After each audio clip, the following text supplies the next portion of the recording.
আল্লাহ নবী বলেন, হে আমার গোত্র লোকেরা, হে আমার বংশের লোক, হে কওম, তোমরা শোনো, আমি যদি বলি পাহাড়ের পাদদেশে শত্রু আছে, এই মুহূর্তে তোমাদের উপর আক্রমণ করবে, আমার কথা বিশ্বাস করবা কিনা? এক বাক্যে সবাই বলে, কেন বিশ্বাস করব না?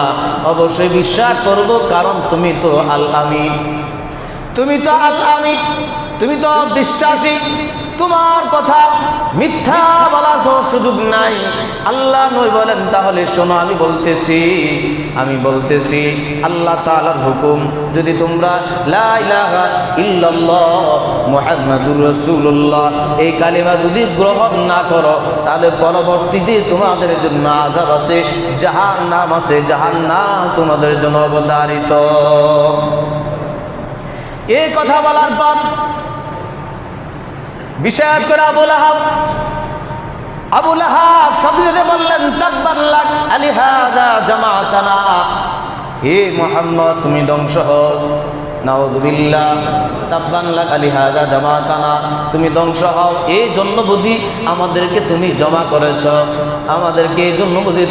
করেছ, আবু লাহাবের এই কথার কারণে আল্লাহ রাব্বুল আলামিন একটা সূরা নাযিল করে দিলেন, সূরাতুল লাহাব আল্লাহ তাআলা নাযিল করে দিলেন, তাব্বাত ইয়াদা আবি লাহাবিন ওয়া তাব, মা আগনা আনহু মালুহু ওয়া মা কাসাব, সায়াসলা নারান যাতা লাহাবিন ওয়া ইমরাতু হাম্মালাতাল হাতাব ফি জিদিহা হাবলুম মিন মাসাদ।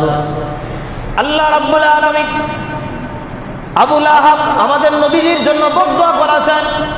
আল্লাহ রাব্বুল আলামিন আবু লাহাবের ধ্বংস কামনা করে সূরা নাযিল করে দিলেন, তাব্বাত ইয়াদা আবি লাহাব, আবু লাহাব ধ্বংস হোক। ওয়াতাব, আল্লাহ বলেন সে ধ্বংস হয়ে গেছে। কিভাবে ধ্বংস হয়েছে? আল্লাহ রাব্বুল আলামিন তার বগলের মধ্যে একটা ফোঁড়া দিয়েছেন, ওই ফোঁড়া থেকে এটা পচনে ধরে, ওই ফোঁড়ার কারণে তার যে পরিবারের লোকজন আছে তাকে দূরে মরুভূমির মধ্যে নিয়ে রেখে আসছে সংক্রমণের ভয়। কারণ আবু লাহাবের কারণে অন্যদের মধ্যে রোগ জীবাণু যাবে, এই ভয়ে আবু লাহাবকে মরুভূমির মধ্যে রেখে আসছে। ওই মরুভূমির মধ্যে পচে গলে সে তার মৃত্যু হয়েছে। 3 দিন পর্যন্ত লাশটা পরে এমনিতেই পড়েছিল, কেউ ধরে নাই। 3 দিন পরে সাধারণ মানুষ দিয়া এই লাশটাকে জমিনের মধ্যে পুঁতে ফেলেছে। আল্লাহ রাব্বুল আলামিন বলেন, আবু লাহাব সে ধ্বংস হয়ে গেছে। মা আগনা আনহু মালুহু ওয়া মা কাসাব, আল্লাহ রাব্বুল আলামিন বলেন তার ধন সম্পদ, তার অর্জিত ধন সম্পদ যা কিছু অর্জন করেছে, তাফসিরে লেখে সন্তানাদিরা ধ্বংস, তার সন্তানাদি তার ধন সম্পদ তার কোনো কাজে আসে নাই। আবু লাহাব ওই সময় বলেছিল